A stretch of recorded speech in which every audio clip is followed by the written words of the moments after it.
Here it is as plain text, ready to copy. What happens if you drink olive oil every night before bed? Doctor explains. You reach for the light switch, and your knees remind you they're still stiff from yesterday. That's usually how it starts. Not a diagnosis, not a crisis, just a body that feels a little slower to bounce back than it used to. And somewhere in that nightly routine, most people never think about the small, dark bottle sitting in their kitchen cabinet. Extra virgin olive oil isn't just something you drizzle on a salad. Taken in a small amount before bed, it interacts with several of the processes your body relies on overnight. The ones responsible for repairing tissue, calming inflammation, and keeping your metabolism steady while you sleep. I see this come up often in practice. People assume that feeling stiff, tired, or foggy in the morning is just what getting older looks like. Sometimes it is, but sometimes it's your body missing a few of the raw materials it needs to do its nightly repair work properly. While you're asleep, your brain is clearing out waste, your blood vessels are relaxing, your liver is processing what built up during the day, and your immune system is quietly recalibrating, all of it happening whether you're aware of it or not. The problem is that after 60, a lot of that overnight repair work slows down. Inflammation runs a little higher. Blood sugar drifts more than it used to. Digestion takes longer. None of that happens because something's broken. It happens because the systems doing the repair are working with less support than they had 30 years ago. This is where olive oil, specifically the extra virgin kind, becomes worth paying attention to. It's rich in polyphenols, plant compounds that interact directly with inflammation, blood vessel function, gut bacteria, and even brain chemistry. One compound in particular, oleocanthal, behaves in a way that's genuinely interesting. It acts on some of the same inflammatory pathways as ibuprofen, without the stomach irritation that makes anti-inflammatory medication risky for a lot of older adults. If you've ever taken a sip of a really good, fresh olive oil and felt a sharp, peppery catch in the back of your throat, that's oleocanthal. It's the same compound doing a lot of the work here. Sleep is one of the first places this shows up. A lot of people assume poor sleep after 60 comes down to stress, or just getting older. More often, it's low-grade inflammation in the brain, quietly interfering with melatonin production and keeping you out of the deeper stages of sleep your body actually needs to recover. Taking a tablespoon of good quality olive oil roughly half an hour before bed gives your brain a mild anti-inflammatory signal right when it's shifting into repair mode. Not a guarantee of a perfect night's sleep, but for a lot of people, a meaningful nudge in the right direction.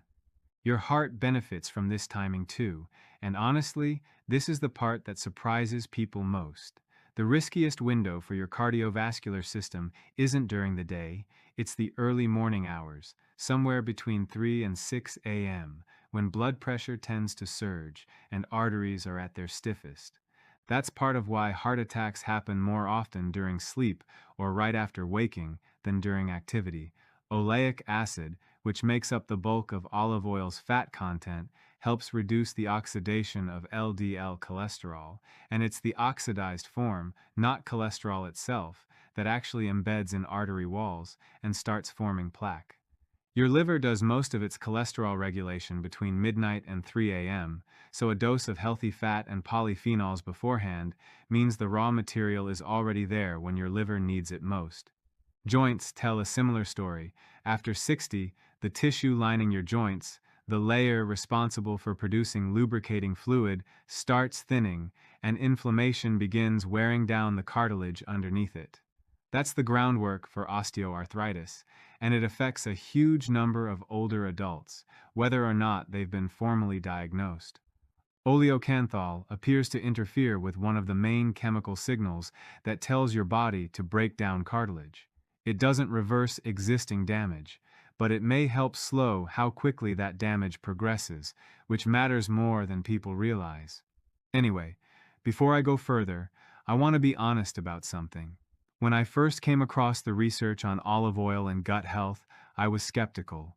It sounded like the kind of claim that gets stretched too far online. I was wrong about that.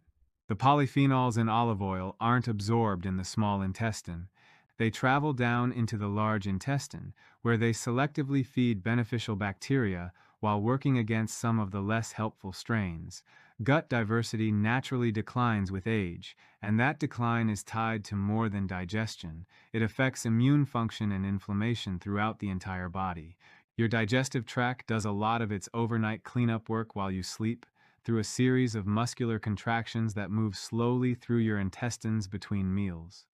Olive oil in your system during that window seems to make that cleanup more effective. Muscle is where this gets personal for a lot of people. After 60, most adults lose somewhere between 1 and 2% of their muscle mass every year without doing anything to counteract it, and by the mid-70s, that adds up.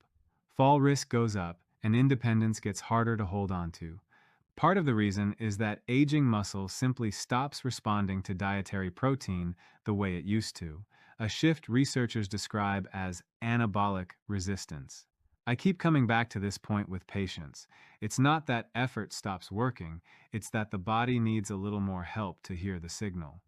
Olive oil's polyphenols appear to support the hormonal signaling that tells muscle tissue to rebuild rather than break down, particularly during the deep sleep window when growth hormone peaks.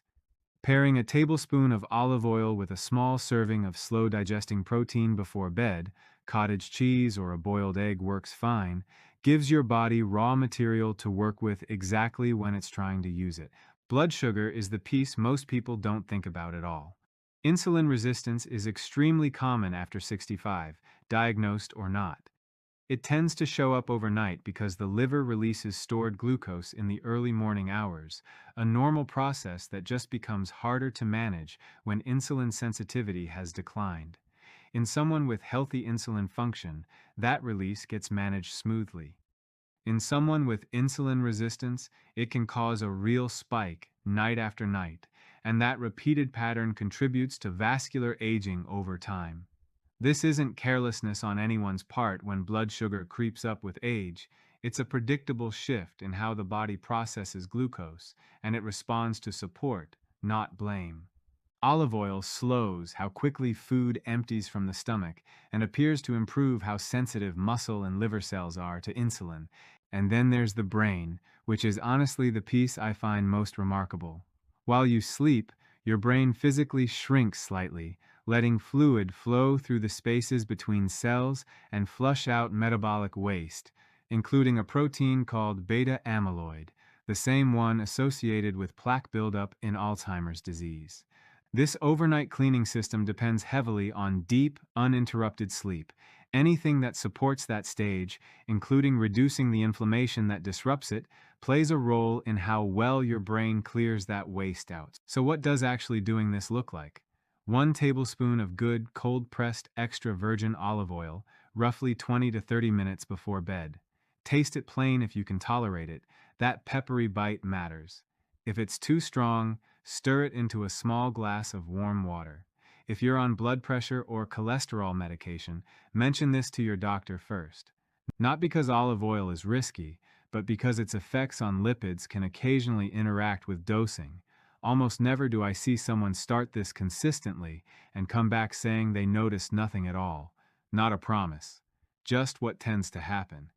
If you've made it this far, I'd genuinely like to know, what's the one thing about aging that worries you most? Your sleep, your joints, your memory, something else?